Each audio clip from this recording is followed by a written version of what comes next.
From the grand halls of the Carlton mansion, I often found myself questioning my place amidst a legacy that seemed to favor my brother, Mark. The journey I embarked on, driven by my desire to be more than just the overlooked daughter of a grand lineage, was fraught with challenges, doubts, and unexpected turns. As I navigated the tumultuous seas of family politics, ambitions, and loyalties, I discovered that my place in this vast tapestry was not determined by birthright, but by the choices I made. While the world was enamored by Mark's golden aura, I carved a path for myself, one that diverged from the well-trodden trails of the Carlton dynasty. It led me to humble beginnings, despite the family's vast wealth, and eventually to the creation of a venture that was solely mine. But as the winds of time shifted, I was once again drawn into the epicenter of the family storm, one that threatened to engulf our legacy. In this tale, you'll find more than just the rise and fall of business empires. It's a deeply personal account of my struggles and triumphs, of bonds tested and mended, and of the painful realization that sometimes the heaviest chains are those that bind family together. Join me as I take you through the corridors of the Carlton mansion, into the heart of a family torn apart by pride and ambition, and my relentless quest to prove my worth. My name is Rachel, and this is my story. The ornate hallways of the Carlton mansion echoed with the hollow sound of my footsteps as I trudged towards my room. I knew those long corridors too well. Every picture frame that adorned the walls, every carpet design, and every flickering chandelier had silently observed me growing up. But it often felt like the mansion itself knew me better than my own parents did. While the Carlton name was one to be reckoned with in high society, no one really knew about me, Rachel Carlton, the older sister, the overlooked daughter. Whenever I entered a room, it was as though a shadow had walked in, never the heiress of the Carlton fortune. I have to make it on my own, I often said to myself, standing in front of the mirror in my room. There, staring back at me, was a young woman with fire in her eyes and determination in her posture. Not the fragile, overshadowed girl everyone assumed me to be. From the age of 16, I worked part-time jobs, despite having a trust fund large enough to buy several houses. I waited tables, babysat, and even took up a short stint at a bookstore. Every dime I earned went into a separate account, untouched by the Carlton name. It was my way of proving that I wasn't just the other Carlton child. I was my own person. On weekends, when I returned from my jobs, the house was always alive with the sounds of laughter and music, but it was never for me. My parents would throw lavish parties, but I was merely a part of the background. It was always about Mark, my younger brother. Mark, with his blonde hair and cherubic smile, was the apple of my parents' eyes. I remember when he was born, the mansion seemed to light up with joy. There were constant celebrations, baby showers, and even the media was abuzz with the birth of the Carlton heir. While I tried not to resent him, I often caught myself looking at Mark, thinking, why him? Why not me? It wasn't his fault, of course. He was just a child, happily oblivious to the dynamics of our dysfunctional family. One evening, as the sun cast long, melancholic shadows in my room, I overheard a conversation between my parents. Their voices were hushed, but the mansion's acoustics betrayed their secrecy. I just don't understand why she insists on working those menial jobs. My mother's voice was laced with frustration. It's just a phase, dear, my father replied calmly. She'll grow out of it. A phase? Is that what they thought?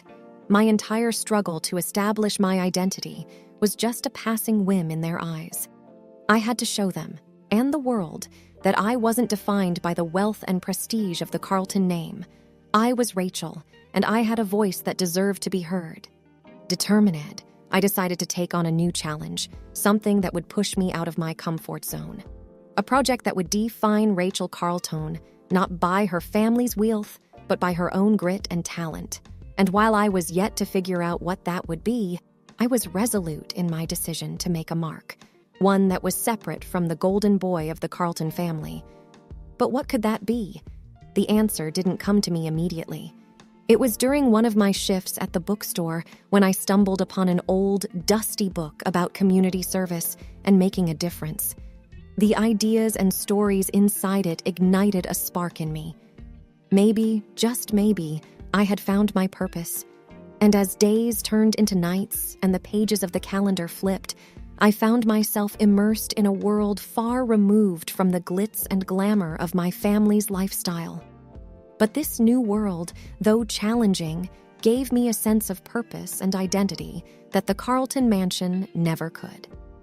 As I laid the foundation for my project, little did I know that this journey would not only change my life, but would also challenge the very fabric of the Carlton legacy. And it was just the beginning. Years quickly slipped away as I engrossed myself in my newfound purpose. My project, which initially began as a simple community outreach program, quickly gained momentum and evolved into a full-fledged nonprofit organization. Hopeful Tomorrow focused on education and skill development for underprivileged children, and its success was a clear testament to the countless hours I had poured into it. With each passing day, I felt a pride that was born from hard work and dedication, not from a family legacy. My name began to appear in newspapers, not as Rachel Carlton, the overlooked Carlton daughter, but as Rachel, the founder of Hopeful Tomorrow. It was a distinction that meant the world to me. However, as my star was rising, dark clouds loomed over the Carlton empire. It was a crisp autumn evening when the news broke out. Mark, with his boyish charm and natural charisma, had been handed the reins of the family business. The announcement wasn't surprising. The society columns had been speculating about it for weeks. Yet, the rapid downfall that followed was nothing short of shocking. I remember the morning when I picked up the newspaper, the headlines screaming about the Carlton empire's imminent bankruptcy. Poor decisions, unchecked investments, and allegations of embezzlement surrounded Mark's name. The golden boy of the family had, in a matter of months, squandered a legacy that took generations to build. My parents were devastated. The media was relentless, and their darling son was now the pariah of the business world. As for me, while part of my heart ached to see my family's name tarnished, another part felt vindicated. All those years of being overshadowed, of being the invisible child, had culminated in this moment. But I wasn't one to bask in another's downfall. Harnessing my success and the substantial personal wealth I had amassed over the years, I took a bold step. I started Carlton Revive, Inc., a company aimed at resurrecting the crumbling family business. While many saw it as a foolhardy endeavor, I saw it as a challenge. A chance to not only restore the family name, but also to prove my worth once and for all. It was not easy. The task at hand was Herculean. Days turned into nights, nights into days, as I grappled with debts, angry creditors, and a demoralized workforce. But where Mark had failed, I thrived. My experiences, my failures, my time away from the Carlton shadow had all prepared me for this. During this tumultuous time, Mark and I crossed paths more frequently than we had in our entire lives. Our conversations, once filled with veiled envy and silent resentments, now took on a different tone. "I'm so sorry, Rachel," Mark said one evening, genuine remorse in his eyes. We stood in the now nearly empty Carlton mansion, the tangible signs of the family's decline surrounding us. "You should have never been put in a position to clean up my mess," he continued, voice breaking. "It's not just about cleaning up, Mark. It's about proving that being a Carlton doesn't mean we're entitled. We have to earn our legacy," I replied, my voice firm. As the months passed, Carlton Revive, Inc. started showing signs of turning the tide. Slowly but steadily, the family business was pulled out from the brink of destruction. And as the Carlton name regained its former glory, I realized that I had not only rebuilt a company, but also mended the fractured bonds of a sibling relationship. Mark, humbled by his failures, became my strongest ally, supporting me in every endeavor.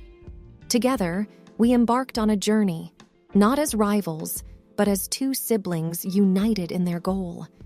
And while the world saw the resurrection of the Carlton Empire, I saw a personal victory. The world that had once dismissed me had no choice but to recognize my worth. And in that recognition, I found my redemption. The Carlton Mansion, once echoing with the distant laughter and the clinking of crystal glasses, now wore a cloak of somberness. 2 years had passed since the rise of Carlton Revive Inc., and much had changed. My relationship with Mark had transformed from distant to close-knit, yet the shadow of the past still loomed large. Our mother's birthday was always a grand affair. She had a penchant for luxurious celebrations. And despite the roller coaster of emotions and events the family had experienced, this year was no different. The mansion was abuzz with preparations, floral arrangements, gourmet food, and an orchestra setting up in the grand ballroom. Guests from high society were expected, and every detail had to be perfect. The evening began on a cordial note. Soft conversations, bursts of laughter, and the melodious strains of the orchestra filled the air. Mark and I exchanged pleasantries, reminiscing about childhood memories and shared experiences. The bond felt stronger than ever.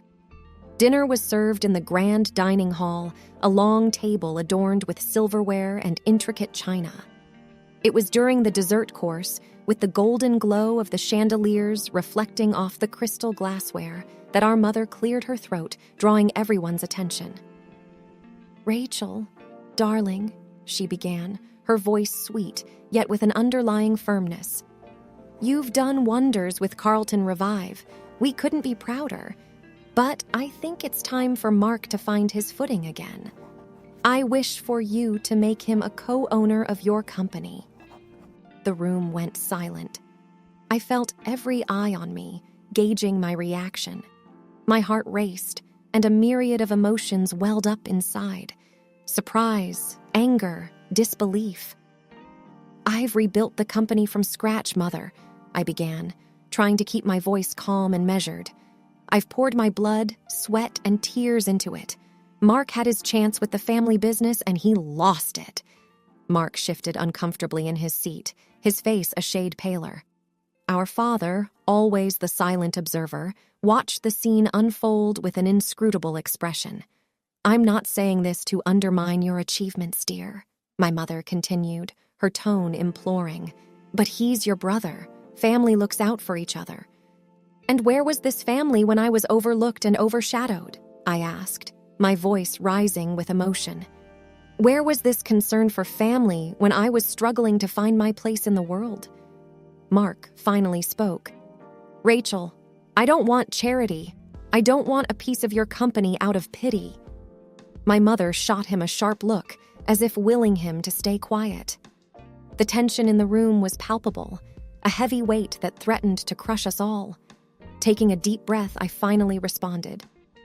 "I love you, Mark, and I want nothing but the best for you. But Carlton Revive is my creation, my child. I cannot hand it over, even if it's to my own brother." Our mother's face contorted with a mix of anger and disappointment. "If you can't support your family when they need you the most, then perhaps we have nothing more to say to each other."